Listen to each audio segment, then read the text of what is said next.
everyone, and welcome to the All 12 Signs video series for Mercury going retrograde. It's going to go retrograde in the signs of Capricorn and Sagittarius. At the time of recording this video, Mercury has just moved into the sign of Capricorn. I will be reading for Sagittarius in this video. I was meant to do it with the Capricorn video, but turns out that was an hour and 7 minutes. So it looks like these are all going to be individual signs for each video, right? There's a lot to say with this retrograde. I'm going to be breaking down and doing tarot for each of the cycles of the retrograde. So the shadow phase, the retrograde itself, the direct motion, cards for the post-shadow phase, and then a card for the cazimi. This is when the sun conjuncts Mercury. So there's a lot to talk about. There's a lot going on. This is the last Mercury retrograde in the sign of Capricorn with Pluto. So there's just a lot. There's a lot going on, guys. Okay, my name's Chloe. I work with card divination, astrology, and I channel energies through my body. As you can see, my hands are moving around right now. This is independent of my conscious thought. Drawing in energies from different dimensions to help us heal, help us clear stuck energy. Excuse my purple hands. The person that I live with lived very sweetly, edged my tarot deck today, and now my hands are covered in purple. I quite like it, but there we go. Right, so what was I saying? Yeah, so help us get in alignment, clear stuck energy, and open up portals to source to get us in alignment with our soul's frequency, as well as providing messages of support, right? It's just one of the ways that I channel. For those of you who know your time of birth, I recommend checking out the sign that falls in the first house. This is called your rising sign, where your ascendant is. All the signs will be as if they are in the first house, so the astrology will link closest into that. However, this does not invalidate you looking at any other part of your chart, particularly your Mercury, because your Mercury is getting activated. So go whatever sign you're looking at in your chart, look to the house that it's in. Look to the themes of that house and apply those themes to the messages that come through. It's as if that sign, with all the connotations of your natal chart, have now moved to the first house. Right, I'm going to kickstart with Sagittarius. Sagittarius rising. How you doing, Sag? So those of you checking in to the Sagittarius energy and it doesn't fall in your first house, look to the house that it does fall in your natal chart. Look to the themes of that house and apply those themes to the messages that come through. It's as if that Sagittarius energy, with all the celestial bodies, with all the astrological points and the themes, have now all moved to the first house. So take what resonates, leave what doesn't. So Sag, well, this Mercury retrograde is happening. It's beginning in Capricorn, but it's ending in Sagittarius. So we've got two signs being activated. So for the first part of this will be happening in your second house. Sorry, well, I was looking at 2 then 1 while saying first and then trying to equate that with 2. Brain funk. Right, sorry, I've got Capricorn in my 6th house of like how you work. You probably don't have time to go and watch that Capricorn reading, but I was getting a lot of words and a lot of things mixed up. It's all well and good. Anyway, right, so the first half of this retrograde is happening next door to you. So it's the sign along in the sign of Capricorn. This is called inverted. This is when these two signs don't have a direct line of sight. They don't have a traditional aspect in order to communicate with one another. The way that I look at inverted is two people sitting next to each other, but they are both facing forward. So you don't have a direct line of sight. You don't have clarity of vision, but you can tell when you're sitting next to somebody. You can feel it through osmosis. There's a lot of subtle energies going on, a lot of stuff happening on the quantum field of like osmosis traveling, energy traveling between the two of you. But it might not be that loud in relation to how it feels for you, Sagittarius, right? So it's right next door. I mean, I don't believe that. I mean, it's something that I say because that's what's said, but I still find it's really loud, and that it's just a different form of energy, and it can almost incorporate everything, I feel, all at once. So because you're submerging each other's energies together, so it's a real blending. on the subtle energetic level. So this is then it's moving into your sign, Sagittarius. So this is more of a conjunction. This is more of an activation of a new phase, a new cycle of whatever you've got in Sagittarius. If you've got any planets there, any astrological points, Mercury will be hitting them and therefore activating a new cycle for them in regards to their relationship with Mercury. Mercury, the messenger of the gods, the only god that was able to travel from the land of the gods, the land of the humans, and the land of the dead. So this is ability to move and transmute information very easily. Mercury's linked into communication, commerce, traveling. For me, the key word at information, for me, the key word is flow of information, right? Commerce is all about a flow of goods. Traveling is the flow of people. Communication is the flow of information. Mercury is the fastest moving planet. And so with a retrograde, this is a time when we get to revisit any blockages around flow. I'm sort of tapping around the heart space at the moment. Sorry, I always go quiet when there's a fair amount of noise, when the energy, it's kind of like a form of light language, the way that I channel that is sort of activating lots of different portals, activating lots of grid lines. That even if you're not, I know some people have physical reactions to the movements that I do, but not everybody does. But you don't have to have a physical reaction for it to be impacting you.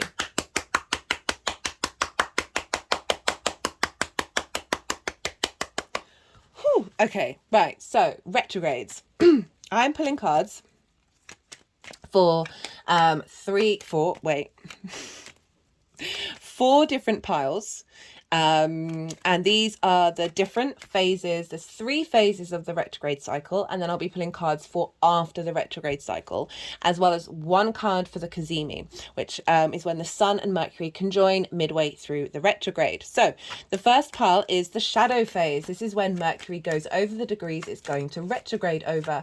This started on the 25th of November, so we're about 5 days into the shadow phase. You might have noticed something pop up around that time that is tied into what this retrograde is going to be all about. So often the shadow phase can be louder than the retrograde itself, so you might have more things going a bit wrong, a little bit more discombobulation, right? You know, the stereotypical retrograde stuff is electronics not working, mail going missing. Check your emails. If you're sending something that's really important, do a follow-up, save it, and do a follow-up email saying, have you got this?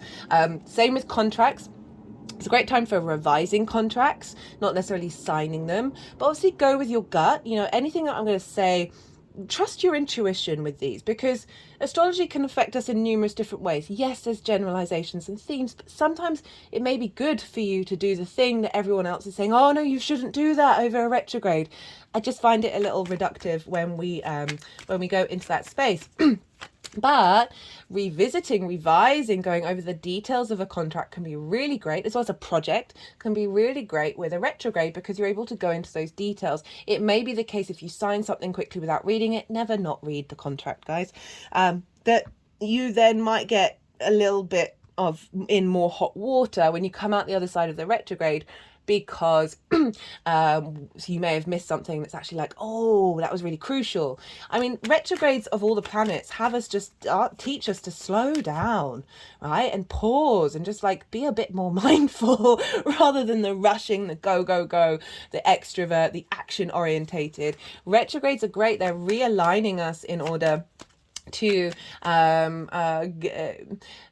like mini side quests that are actually taking us to the right path, right? Realignment. So we may have gone storming ahead, speeding ahead on something, when actually what we needed to do is just do this little detour, get this kind of like treasure trove, and then head back to the game of life and have more resources, whether that's going deeply into something or whatever. I'm going to talk about the themes for you Sagittarius risings in a second. So the shadow phase, as I said, this is bringing up, because it's going over the degrees, it's going to retrograde over, bringing up a lot of themes around what this retrograde is gonna mean for you. So around the 25th, you may have noticed something show up that is linked into that retrograde, and that is going to be going on until the 13th of December. So that's the first pile, and midway in this, Neptune's going to go direct, so that's going to be a big shift for us all. Neptune's played quite a pivotal role in some of these lunations, particularly the Sagittarius, not the Sagittarius, particularly the full moon in Gemini, which was square Mercury. And so the shadow phase happened just days after that full moon. So for me, that was bringing in a vibrational frequency from source that is more in alignment with a deeper sense of knowing, but it was retrograde. So now we're sort of, I feel like that's going to get more activated when Neptune goes direct, and we've got all that the download that came in from that full moon fed into Mercury that then activated that shadow phase. So if you haven't seen that series, even though it's after the event, I work with 6-month cycles. So whatever happens around a moon is part of then the next 6-month cycle to the next moon in that sign. So you're not missing out on anything if you want to go and check that out. So on the 13th of December, this is when Mercury goes retrograde. This is 8 hours after the new moon in Sagittarius. So this is the second pile that I'm pulling cards for. And so this is a pretty powerful energy just after a new moon in the sign of Sagittarius, off the back of that full moon in Gemini. So that new moon in Sagittarius, where Mercury's then going to move into, is being imprinted with this retrograde. So we're bringing depth of a deeper understanding, and that's coming from that Capricorn side of it. So we've got this very deep earthly energy connecting with this fiery, passionate energy, which I'll talk a bit more after I've just summed up the piles that I'm doing. Then the third pile is when Mercury goes direct on the 2nd of January. And so this is I will go into way more detail about all of these moving forward, but this is going to be a great day for New Year's resolutions. If you're not prone to doing resolutions around the winter solstice, but you want to do it around the new year, I would recommend the 2nd of January, because this is when Mercury's now moving forwards. It's still going to be going over the degrees. So the direct motion is when we're now moving forwards after everything that we've sort of revisited, we've revised over with that retrograde, right? This is giving us, the retrograde gives us a chance to go into the depths of things of, we may get some roadblocks, we may get some frustrations, but it's in order, as I said, for us to slow down, for us not to be rushing everywhere, and actually give ourself time to pause and think. And then the direct motion is using everything that we've been working on and then start taking some momentum forwards. However, I find it isn't until a planet goes beyond the degrees that it retrograded over that's when things get activated. And that isn't until the 21st of January when Mercury moves beyond the retrograde cycle. So I'll be pulling cards for that as well, of like basically how this retrograde is manifesting moving forwards. I will also be pulling a card for the Sun Mercury Cazimi. This marks the midpoint of the retrograde when the Sun and Mercury, began with an M, conjoin one another. This is when Mercury gets a lot of downloads and then is able to implement them into the rest of the retrograde. Right, okay, let's crack on. Sagittarius rising, let's bring in some astrology with all of this. So Sagittarius rising, this retrograde is being instigated in your second house, in your house of your values, right? Your resources. How do you value yourself most importantly? The things that you value, your skills and tools and resources in order to manifest in this world and bring in regular income. The most important part of that is, how do you value yourself? Do you value yourself from a deep space of unconditional love? Do you rate what you have to offer? Do you appreciate the skills and the tools that you have, even if you might need to work on them, right? Do you understand the value that you have in the universe? Because you're just wonderful. We all are, really. But so many of us don't believe that, and it's heartbreaking. I've certainly struggled with it myself. And so this Mercury retrograde, this is the final retrograde that we are going to have in the sign of Capricorn with Pluto on board. Right, I'm just going to clear the deck. I'm just going to, I've cleared the deck already, but sometimes I have noticed my personal astrology is has been taxing for a little while. I've got the Saturn opposite my sun, and I have noticed with that the decks often are way more playful or limiting or restrictive in their engagement with me than they were before Saturn was opposite my sun. So I do apologize. I do clear the decks between each reading. So we'll see what wants to happen with these cards. Right, so Sagittarius, this is kickstarting in your second house of how you value yourself. And when you value yourself from a true inherent understanding that you are abundant, you are the universe manifest in individual form, then hello, what a card to come out first after all of that. That you are able to then tap into skills and resources that you have, and then also some that you may not realize that are actually dormant within you. And this is in the sign of Capricorn. This is earth energy. This is cardinal. This is ruled by Saturn. There's a real sense of legacy when it comes to Capricorn, of the earthly realms. This is long-term perspectives. There's an element of authority and responsibility and duty being ruled by Saturn. And so we need to actually look where Saturn is, because Saturn will be impacting what's going on with Mercury, because it rules Capricorn. And Saturn is over in the sign of Pisces, which for you is in your fourth house, your roots and your foundations, your ancestors, both blood and soul lineage, your parental figures, the roof over your head. The roof over your head. Interestingly, that showed up for Capricorn. So it's interesting that grief is playing a role so far in this Mercury retrograde. Your ancestors, your parental figures, the roof over your head, and your private life. It's your foundational space. It's the darkest part of your chart. And Saturn moving through there is giving a sense of integrity. It may have given you more responsibility around the home life. May have been some limitations, some restrictions, but also really getting you in alignment with your foundational space in order for you to step into your own integrity and legacy and commitment to your foundations, okay? And so this is feeding into your second house of how you value yourself. So we're getting a strengthening in the foundational space that is activating Mercury in order to help release any blockages around self-value.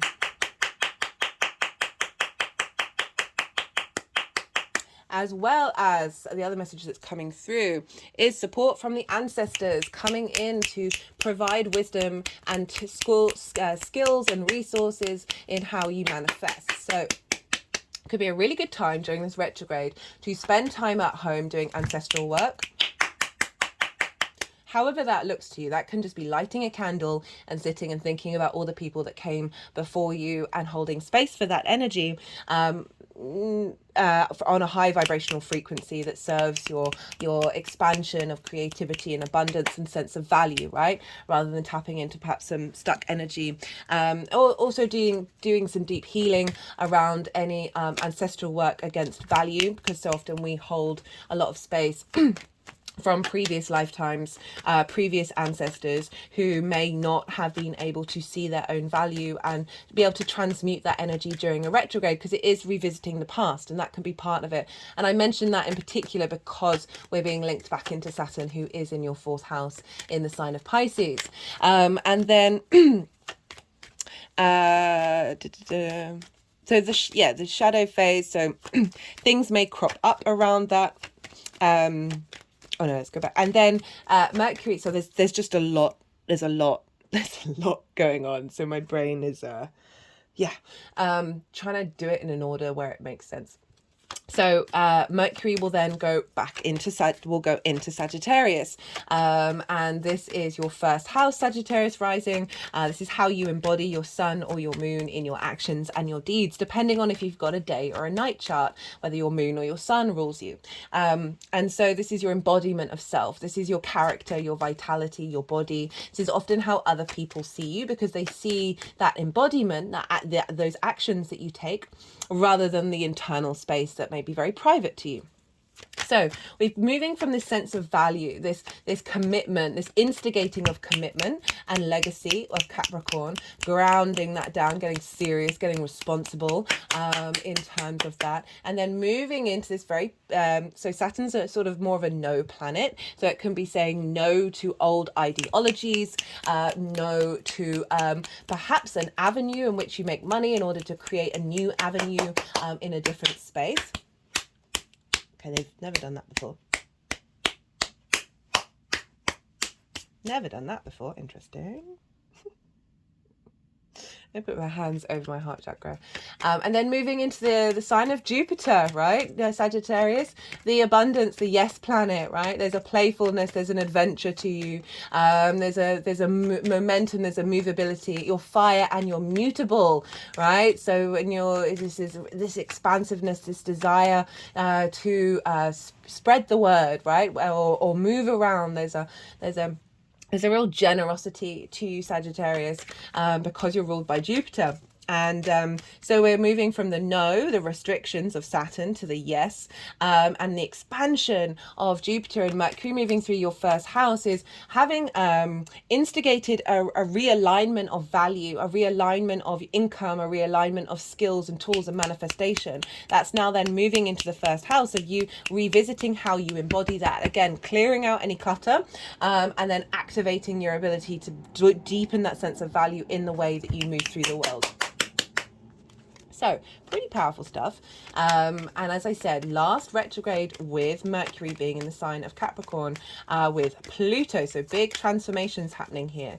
And then obviously Mercury's then going to move back into Capricorn. So you're going to be all of that expansion energy, that joy, that generosity, that sense of knowing who you are, a deeper knowing of who you are, is then going to expand back into that responsibility and duty and this commitment of the Saturnian Capricorn in your sense of value. So I really like this back and forth. It just feels there's a solidity and a fluidity to it all, and it's shown up in the oracle cards. I'll be doing a separate oracle reading at the end of this series with the cards that are here on deck, that I pulled before getting down to the first video.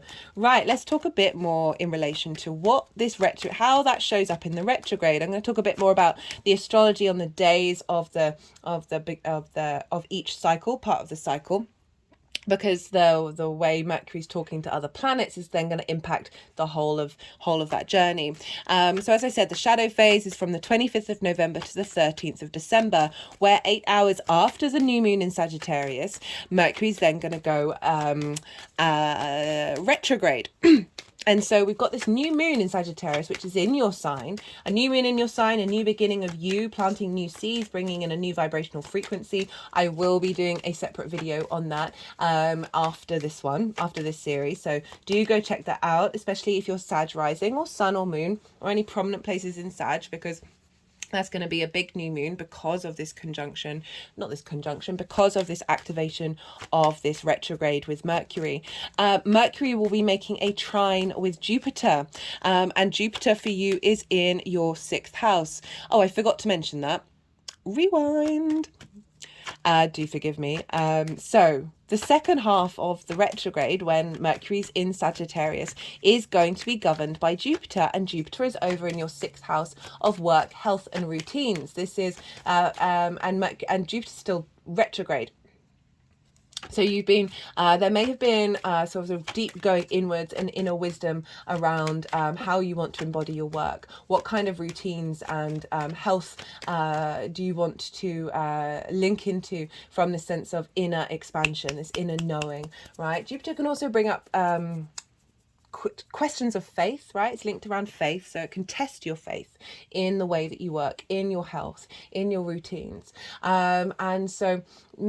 but we've got this this element of work feeding into a sense of self, right?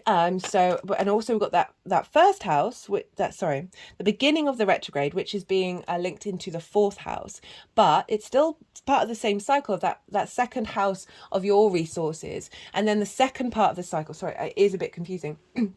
Jupiter's then activating your embodiment of work in the way that you move through the world, in the way that you're seen in the world.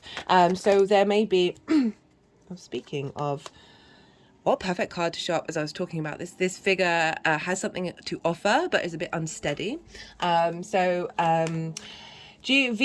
Mercury is making a trine to Jupiter at this time, at the retrograde. So we're getting a lot of wisdom and expansion and a sense of deeper knowing and potential opportunities showing up during this retrograde, of you deepening the depths of how you work in terms of how you value yourself. So there may be a project that you're working on that's helping activate more income coming in, or a different mode of bringing income in during this. Like, retrograde's a great time of doing projects because you're going back over and over and over something. But overall, I do feel like Jupiter's providing support and wisdom in your embodiment of self that's helping you get an alignment with your sense of value, helping you get an alignment with your ability to cultivate the skills and the tools that you have and manifest in the world.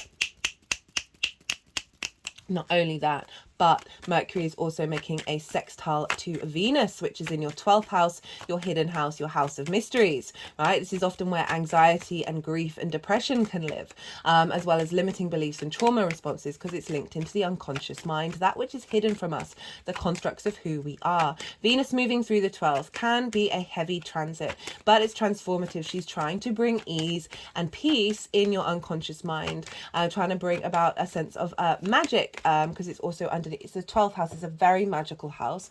It's in Scorpio. This deep transformation, this ability to go into the darkness, and Venus moving through there, making a Venusian sextile aspect, making an aspect with Mercury that's a soft aspect, as is a trine. So these are very supportive aspects of this, of the benefics, Jupiter and Venus. So we've got a lot of support for this retrograde coming in, that it's just, there's an ease, there's a free flowing nature to it. It doesn't feel heavy in a bad way. It feels supportive and fluid.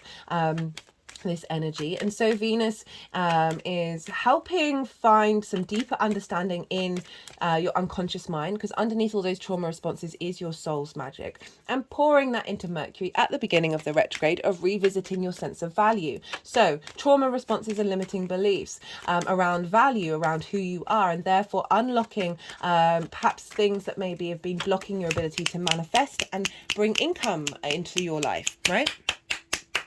Getting creative about it, finding some harmony in your unconscious mind with your sense of value, as well as a deeper knowing and understanding and expansiveness in the way that you work, that is facilitating a revisiting of your second house themes as well. And so we've also got a sextile by sign with Saturn. So Saturn again in Pisces, so that sextile, we've got sextiles and trines. These are very harmonious aspects that are at the beginning of this retrograde, and so this is going to be adding on a flavor to the retrograde itself that isn't it's just, there's an ease here. It's supportive, it's very supportive.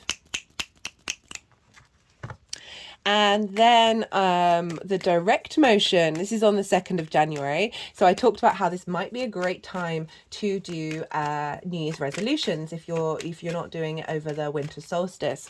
So by this point, Jupiter is now direct. So any restrictions, any limits on abundance, any limit on being able to expand in your work, in your health, in your routines, we've now got momentum moving forward. So Jupiter retrograde tends to have us questioning things and not necessarily taking things as read, and now and may have, as I said, that limitations around abundance. Now with the direct motion, this is shifting gears. This is the only direct motion we're going to have in the sign of Taurus for the rest of Jupiter's journey there. So big momentum around the end of the year.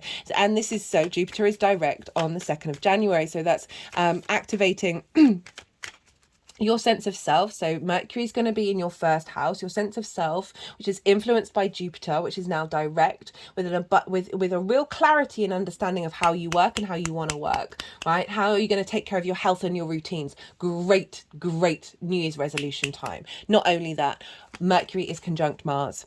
So Mars will have been moving through the sign of Sagittarius. Well, it's been moving through the sign of Sagittarius for a while. It's coming to the end of its ride before it then goes into Capricorn. And then So Mars conjunct Mercury on the 2nd of January when Mercury's going direct. So stationing direct, moving forward, momentum. We've got Mars, our motivation, our drive, our will, right? Our passions, right? Very independent energy, wanting you to be independent and be confident, being able to express yourself in your needs, around your embodiment of self, being very clear and expansive in your drive of how you words. Blame everything on Mercury, guys. It works a treat. Mars conjunct Mercury on the 2nd of January, your motivation and your drive, great time for new resolutions, great time to then, like, this is the flavor that's then going to be for the whole of the direct motion of activating this renewal of your sense of value and then how you embody it in what it is that you're doing. And then it's really facilitating a growth expansion in your work, health and routines, as well as again, strengthening those foundations, moving at the other end of the direct motion when we go back into Capricorn, of bringing all of that sort of motivation and drive of how you now embody yourself into your sense of value, right? Mars is going to move into your 2nd house. Mars loves being in Capricorn. Mars loves a job to do. Capricorn, it is just it just keeps going. So this is a great time for you to then cultivate that sense of drive in terms of this new value frequency that's coming in, as well as get the motivation and drive to cultivate those skills that have been activated. Not only that, but Mercury is making a sextile to the South Node in the sign of Libra, which for you is your 11th house of hopes and dreams, friends, groups, and alliances. So this new direct motion is an alignment with your refinement of your hopes and your dreams. Go check out the Libra, Aries, South Node, North Node axis series. It's in its own playlist because that's about the longer term cycle of the 18-month eclipse cycle that we're currently in, which will give you a deeper understanding of what that means of the South Node being in your 11th house. Mercury is also going to be trine the North Node in your 5th house of your creation energy, where Aries is. Right, so really being in alignment with your hopes and your dreams and your creative joy aspect, your pleasure principle of the 5th house. It's also going to be square Neptune. So I talked before about Neptune squaring Mercury during the Gemini full moon, and this was like an activation of a new dynamic of bringing in of being able to break delusions and bring in a new sense of higher frequency soul energy, source energy, that's a very idealistic energy showing up. But Neptune was retrograde and now Neptune's direct, so we're now getting this boost on the day of the direct motion of being able to put that into action. So you might want to go and check out that Gemini full moon where I talk about that in way more detail. We've also got a square with Juno and the moon in Virgo, which is a fellow mutable sign, which is in your 10th house of your career and your life purpose, right? Juno, commitment, the moon, your intuition, where your needs being met, squaring Mercury in your sign of activation of you, right? And being able to understand intuitively what it is that you're committing to in the way that you embody yourself and in relation to your life purpose. Whoo! Post shadow, 21st of January. Again, Mercury and Mars are conjunct one another. This is beyond the retrograde cycle. So we're outside of the retrograde cycle. So this is when things really start to get going. We've also got that trine with Jupiter and the sextile with Saturn again. So very powerful outer planets, the outer visible planets of Jupiter and Saturn being involved with this new activation of your sense of value, right? Because it's now back into Capricorn, and being able to think clearly around that value, being able to think clearly and put in the legacy around those skills and those resources that are being cultivated during this retrograde phase, and you being able to see them clearly. With that abundance energy coming through of both a direct Jupiter and a direct Mercury coming up for providing this wisdom, this activation, and expansion when it comes to how you work and understanding your value and the skills that you have in order to put that into the way that you work. Now, the Kazemi. The Kazemi is when, I really should start mentioning this while I'm talking about the retrograde phase. So the Kazemi happens midway in the retrograde phase. This is when the sun and the moon conjoin. And sorry, the sun and Mercury, they begin with an M. This is what my brain is doing. This is like my brain generally, but anyway. So the sun and Mercury conjoin. This is when Mercury gets a lot of downloads, and is able to, it's the midpoint of the retrograde. So this is when we get a lot of support from the sun to help us with whatever challenges we may be going through with the retrograde. This is when Mercury moves from being the evening star, which is more looking to the past, nurturing something, nourishing something, getting into the details, getting into the weeds, to the morning star, where it's more action, more yang orientated, where now we're looking to the future. Now everything that you've gone through, you're now taking action moving forward. And this is happening on the winter solstice. This is a big, powerful, energetic portal, that we are getting support. We're getting these for up until the Aries spring equinox. This is going to be one of the imprints for the winter solstice, or is this Kazemi of our mind and the purpose being in alignment over the next 3 months. So this is super, super powerful. If you want to do New Year's resolutions, this is also a great one to get in alignment with the cycles of the earth. Again, we'll have sextiles to Saturn, trines to Jupiter, that are very supportive, longer term cycle planets, right? Jupiter is 12 years, Saturn is 30 years, of getting an alignment with them in relation to this retrograde, along with the fact, again, last time this is happening with Pluto in Capricorn. Whew, okay, that's everything. I would look to where your Mercury is in your chart, right? Look to the house that it's in, the themes of that house, because those themes are going to get activated for you on a personal level beyond this general reading, right? I'm going to go quiet. We just had the Yang Day action side of the reading. I know I was speaking really fast. Just a lot to get through. Okay, right, not too bad. 36 minutes. All the go, all the stimulation. Now we're going to the yin night rest side of the reading. We're going to let everything settle. I'm going to go quiet and soften my mind and let the energies do what they need to do. They're going to move the cards around. They're going to put the cards into the piles that they need to be in, and then I'll come back round and I'll bring in the tarot with the astrology. I call you to soften your mind as well. As I said, you just had loads of information. Don't try and force any of it. Just let it all settle in your unconscious mind, and then see what intuitive hits come up for you in relation to this retrograde.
So Sag, what have we got here? So lots of swords. So there's lots going on in the mental sphere for this retrograde. You know, Mercury does represent information and how we collect it and what we do with it. And again, that communication. And communication just isn't just talking to other people. It's absolutely everything that we do is a transference of information and energy. So for the shadow phase, I really like this combination of cards. Yes, the Nine of Swords is one of the more difficult cards, but it's come with the Seven of Swords. And personally, the way that I read the Seven of Swords, I love this card. Look how yellow it is, right? I know it gets a bit of a bad rep, but it represents sunlight. It represents a new frequency coming in. So this is the shadow phase from the 25th of November to the 13th of December. All the dates, all the degrees, all the aspects are going to be in the description box. I know it's a lot of information, but it will be there for you to then maybe write down in your diary about what's coming up and what the vibration is. So the shadow phase, as I said, this is often when things are showing up like in the shadows, in the unconscious mind, that are being revealed, that you will then be working on over the retrograde phase. So you've got the Nine of Swords with the Seven of Swords. So as I said, like this retrograde is happening in your second house of how you value yourself. That's where it's beginning. And well, actually the shadow phase is reversed. So the shadow is in your sign, Sagittarius, and then moving into the second house. And so we've got the Nine of Swords, which represents sort of anxiety, sleepless nights, worrying about things beyond your control. This is cortisol, this is adrenaline. And when we have that flooding through our system, then we're not able to think, right? We're not able to find our way out of the darkness. With this card, I always say, look to the roses. Try and find a moment to bring yourself into the present that isn't linked into any of the connotations of any of these swords. They're just sort of clicking around my the front of my head right now. Up to the crown chakra, back round to the base of the hairline, up to the crown, back to the base, which is sort of around where the third eye, on the other side of the, so I do front chakras and back chakras as well. It's now sort of tapping around the thymus gland, which is underneath your neck bone, or I don't know what that is, just sort of above the heart chakra. And there's a lot of heart energy that gets stuck there because that's where the thymus gland is. It's really good. Very interestingly, I was just having a conversation with somebody about this of so how do I show it? Where's a figure so I can show it? Okay, here we go.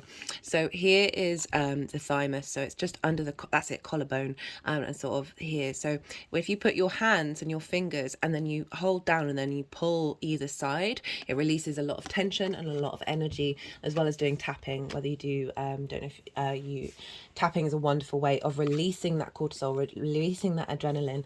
So that might be a nice practice to do during the shadow phase. But this is generally just saying that there are going to be things that are coming up that are causing you to be in your head, to not be present, to things that are, as I said, beyond your control, right? Overloaded with worries and fears.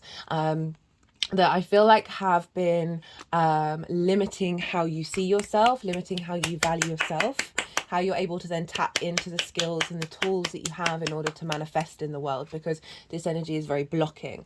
As I said, when we are flooded with cortisol and adrenaline, our brain actually literally stops being able to think outside of the situation. We're not able to come up with solutions.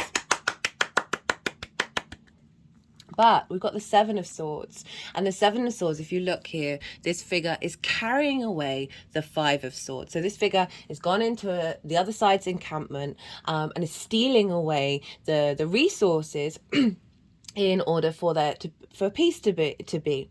And what I like about this is so they're stealing away the Five of Swords. And if you know the tarot, the Five of Swords, for me, across the board, when that card shows up, for me, that's the worst card.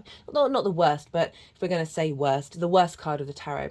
I think it's a really important card, but it's one of the cards where I'm like, oh, that's an uncomfortable energy. It's not a great energy. And this figure is stealing that away, stealing away that conflict, stealing away this sense of immobilization and bringing and what I like about this with the shadow phase is like things are going to come up that are helping you to think differently, to look at have a different perspective of a certain narrative and a certain framework. They're still just doing lots of clicking around the head. And then we've got the Two of Swords remaining, and this is about intuition. This is about going inward and understanding that you have the resources within you in order to make the right decisions, but there's a need for an element of peace and an element of stillness for that to come through, rather than like so often we can have all these worrying thoughts run around through our mind. A practice that I've recently been doing, I'm terrible at meditation. I'm so a child of the modern world. There's just distractions, and also my mind can be very cruel. Clicking around the mind again can be very cool and can just come up with just things that I'm just like, why are you even thinking about that? You don't even really care, right? So getting a feedback loop, because your mind is an addict. It's seeking the hormones you produce from the feelings that you feel from the things your mind may say or show you, and then it's because the mind needs a lot of energy, so it goes through this shortest circuit, and that is cortisol, that is adrenaline, and it will just keep doing that, and you have to sort of train yourself out of it. So I've been really practicing of going, when I'm going to sleep, of going through the day and doing a gratitude list, right? Of like, I'm grateful to be in a bed. I'm grateful to have a roof over my head. I'm grateful for the cup of tea I had, or being able to drink good, not good, but tap water that, I don't need to boil, and just all these little things. And also then being grateful for the worry, grateful for the fear, grateful for the anxiety, grateful for all of those things. And I've noticed such a difference, because I've been bringing peace into my mind. I've been bringing stillness, and once I've gone through that process, just having moments of calm, and then seeing what comes up, when you've sort of cleared the debris from your mind. So that might be a really interesting practice to do during the shadow phase, to help clear through this. And it's being I know it's hard to say, be grateful for the anxiety, be grateful for all the worries, but once you sort of flip the switch on that sort of thing and sort of train your unconscious mind before you go to sleep, it can really then just free up the clutter in the mind. Okay, so this may be things that are popping up that are in relation to perhaps you're worrying about money, worrying about regular income, or you're worrying about the skills that you have and whether you're doing the right thing, or facilitating that. Also, the things that you care about, right? The things that you value. So that can be the big outside world. That can be everything that's going on in the world that can lead into anxiety. And then a flip switch of how you value yourself. And this is not valuing yourself, this energy. And I really love this combination of cards, because it's saying that the energy that's coming through with that is providing a sense of peace. Look at the sunlight, and being able to bring in because there's an element of trickery to this, and this is sort of flipping the switch and finding different ways of working through a situation, right? Rather than going to war, it's like stealing the resources in order to make peace, right? And so that may be very relevant of understanding, like, of what's showing up for you in situations. Maybe there's a situation where it's just the same cycle of thing over and over and over again, of just slightly trying to think differently. And this is what the retrograde is all about. It's helping us find different avenues, different pathways to go down, rather than the thing that we keep doing over and over and over again. So for the retrograde itself, we've got another difficult card. We've got the Five of Cups. This actually showed up in the Capricorn card, which I said at the beginning of the reading. And this is grief, right? I'll be interested to see if it keeps showing up, because often we do get repeating cards here. And again, a very natural human experience, as is that Nine of Swords, of feeling that there isn't flow, right? There isn't stuck. And I'm not surprised with that Nine of Swords that there is an element of working through this sensation and allowing that to be a part of your process. It's making me think of another thing that I did last night. There's a certain situation in my life where I don't know all the details, and I can assume certain things, and those assumptions can lead to an element of triggering past traumatic experiences and recreating the same cycles of loss. And I just went through that narrative in my mind and took it all the way to the end, and I allowed myself to feel everything that I would feel if that situation was real, even though this situation doesn't exist. It's based on assumptions and a future that I don't know about.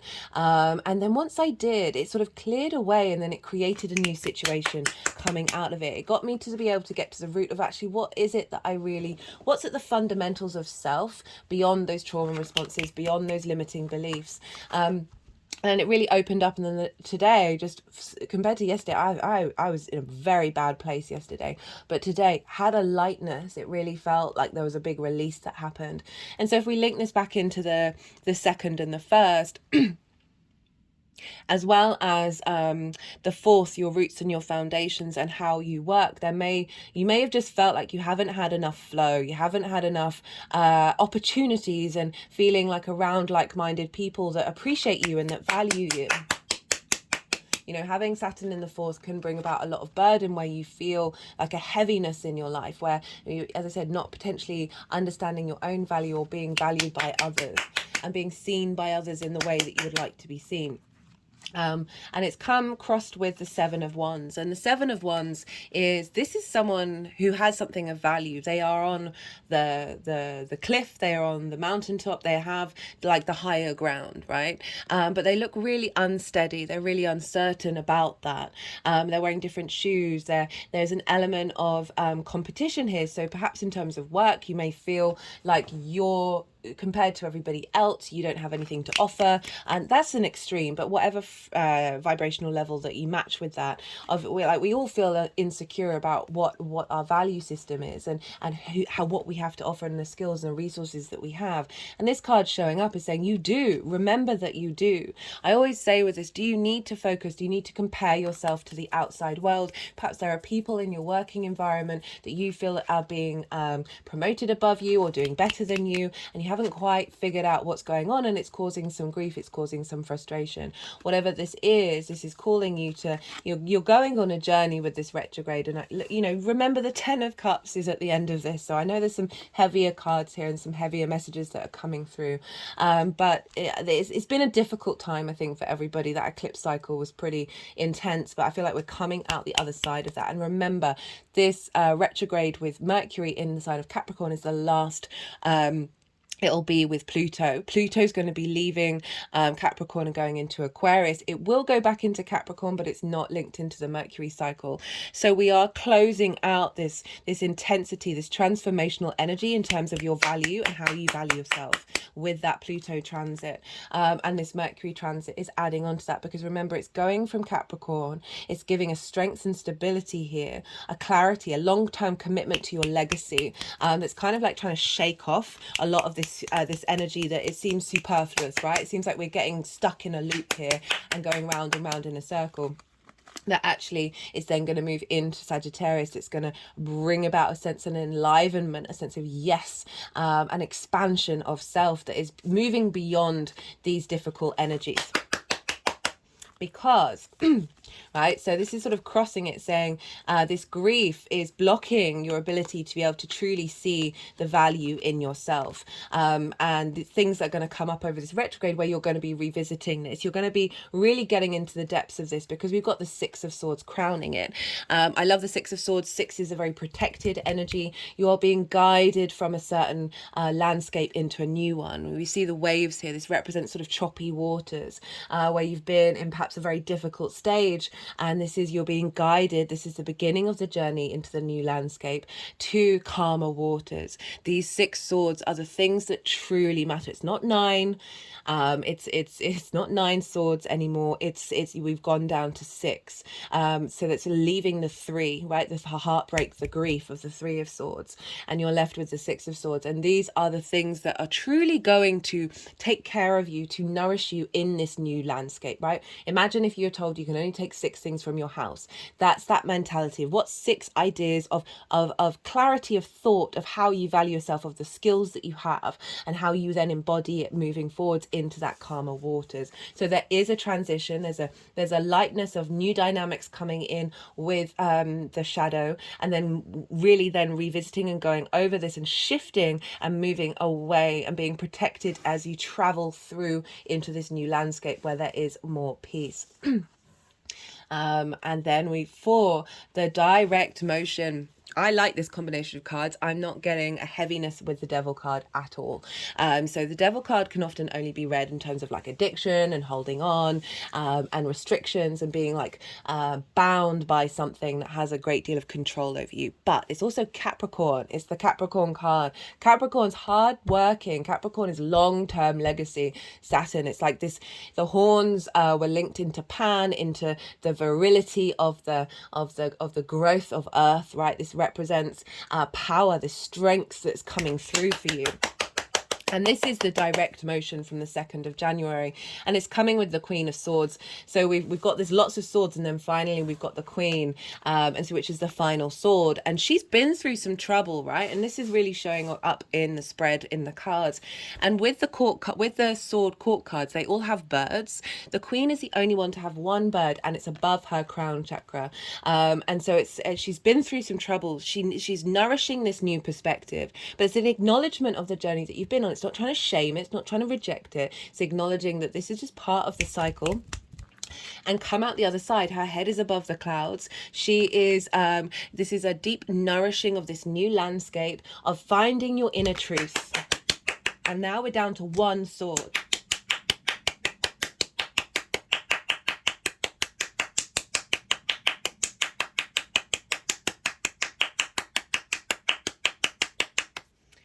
One sword. Yeah, queens, as I said, they are very observational, they're very nurturing, they go into the depths of things and really find add nuance,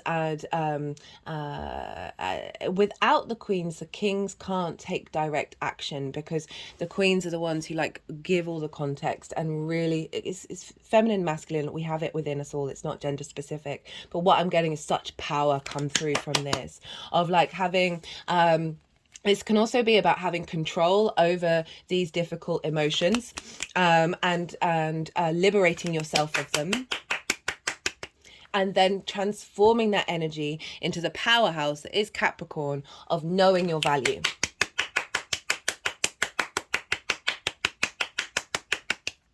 And being able to nourish the truth of that. Oh, this is an intense reading, Sag, I can't lie. Look at that. Look at that. I mean, this is a very different energy framework compared to what we've just gone through here. We've got the Star and we've got the 10 of Cups. Remember that 10 of Cups came out first. The Star is about deep healing. So this is post shadow phase. So this is after the retrograde cycle on the 21st of January, when Mercury moves beyond the degree it started the retrograde at. This is hopes and dreams, right? She is uniquely herself. She has no masks on her. She is not clothed. She is true to herself. She has nourished herself through deep healing. This can also imply that this is also still honoring that healing process, honoring your own sense of self, and maintaining that, right? The Star is Aquarius, it's a fixed sign, so maintaining the healing that the journey that you've been on, and the deep healing that we do beyond that. But I'm getting hopes and dreams, and being able to understand your own starness, we are third generation stardust. You are a star, right? So this is moving away from this card, which doesn't know its own value, to the Star card, who does. She truly knows her own value. Oh, my hands have just gone over my heart chakra. And she is able to act upon it, and there's an element of liberation that's happening here, of how you understand your value and knowing that you are a unique being who has something to offer. And it's come with the 10 of Cups, which is about, really, for me, it's about enlightenment. This is about being content in every area of your life. And you see here, there's the rainbow. This is the only rainbow in the tarot. And if you turn this on the side, the cups then look like wheels. And whenever I think about a rainbow, I think about light being refracted, and I think about the chakra body. And how we have vortexes within us of energy fields that linked into different areas of our life. And this is all about alignment of that. In Sanskrit, chakra is wheel. And whenever I see this card, it's always what I think about is the light body. And this, you know, this is a nuclear family. But we, you know, if that's relevant to you, so be it. But it's whatever that kind of feels like. It's like that sense of contentment, moving beyond yourself and into the other areas of your life. So we're linking this into the foundational space of your roots, as well as how you work and how you embody your work. And just through this potentially quite difficult journey, I'm not getting like it's a heaviness, but just that it's a bit of a slog of working through that. I don't want to sugarcoat it, but coming out the other side, there's an element of peace, of inner peace with these two cards, of a true sense of knowing of what it is and who you are and what your being is doing here on this planet. And embodying that vibrancy.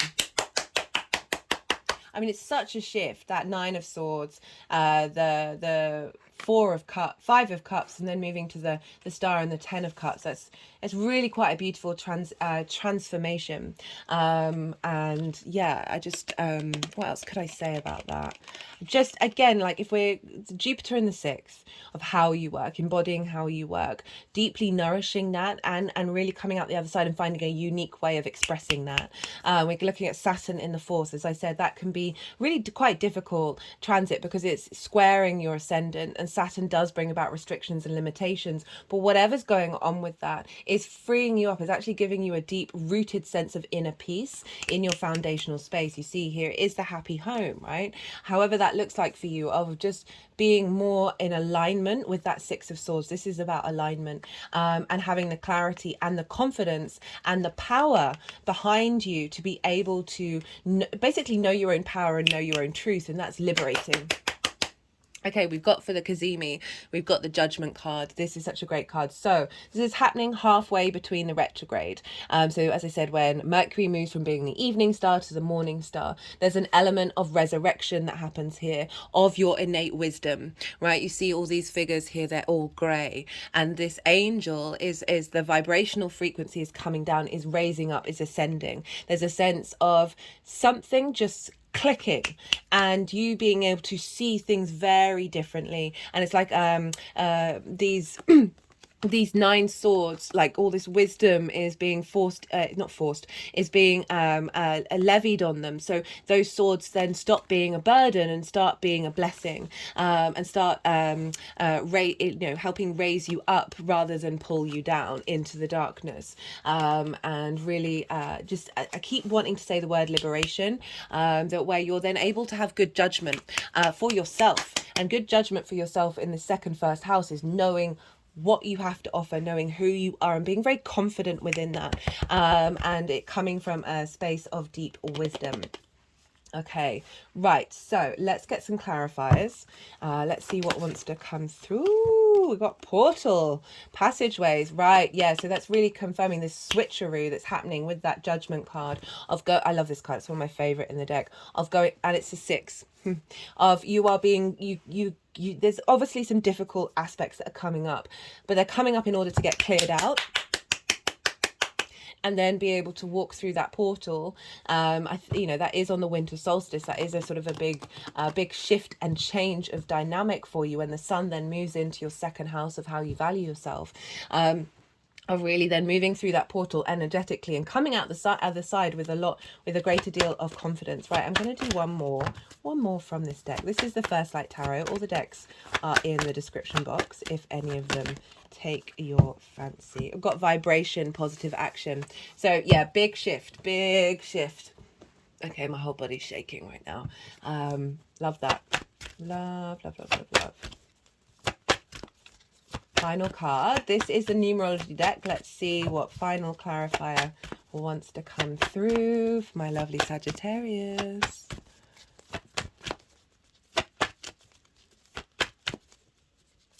Yeah, so Sag risings, right? All the retrogrades in with Mercury are going to be in fire signs this year, next year.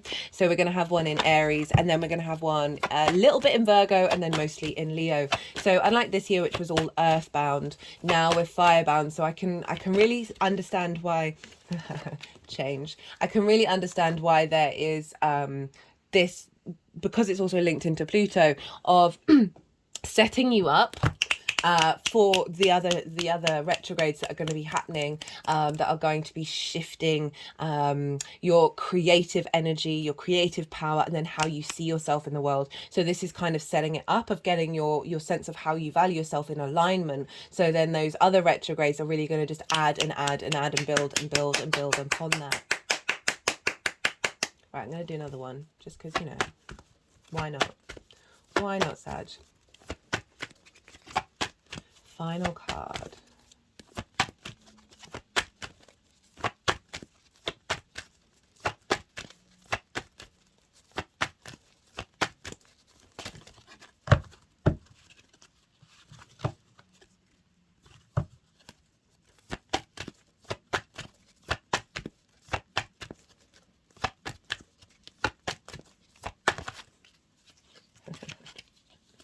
So I cut the deck and got time out, and then got time out again. This feels like a timeout from that, right? From everything that I was just talking about. And also allow yourself some peace, allow yourself some rest, to recalibrate. Don't try and rush it. Don't try and force it.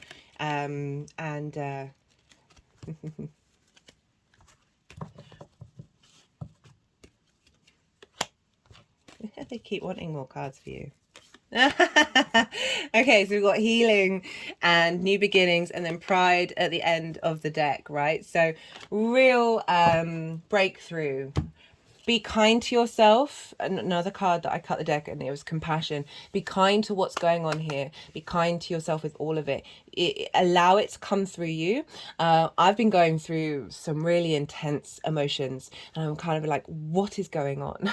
But I've allowed, knowing astrology, it really helps. It gives perspective. It helps me realize this is transitory. This isn't forever, even if it may feel like it in that moment, and just really allow space to come in to feel what it is that you're feeling, because you're getting a lot of support in being able to then, once you do that, rather than like cycling in and like ruminating and going over and over again, just honoring it in that moment rather than shaming it, because often when we shame and we reject things, we then start to ruminate and go down and down and down into cycles. Honoring it and then allowing that release to come through, that is then creating a lot more space. Like, just be patient with yourself, take time. Retrogrades, we're going back and forth. Maybe find some time for meditation. You've got a lot of swords here, so finding maybe breathwork practice as well, because that can really help like quieten the mind, and realize that this is a transitory experience, and good things coming out the other side. Remember that 10 of cups, right? Sometimes we've got to go through the darkness in order to get to a level of enlightenment, and let to an element of surrender and peace, of like, okay, I am here in this moment, rather than holding on or clawing onto anything, or worrying about the future too much, or overthinking the past. It's just really allowing some space into your life. That I love that it's difficult, but it's just the difference coming towards you. So very powerful, Sagittarius. Okay, right, I'm gonna leave it at that, because an hour and 8 minutes. Be good to yourself, Sag. Be good to those around you, and most importantly, be well until we meet again.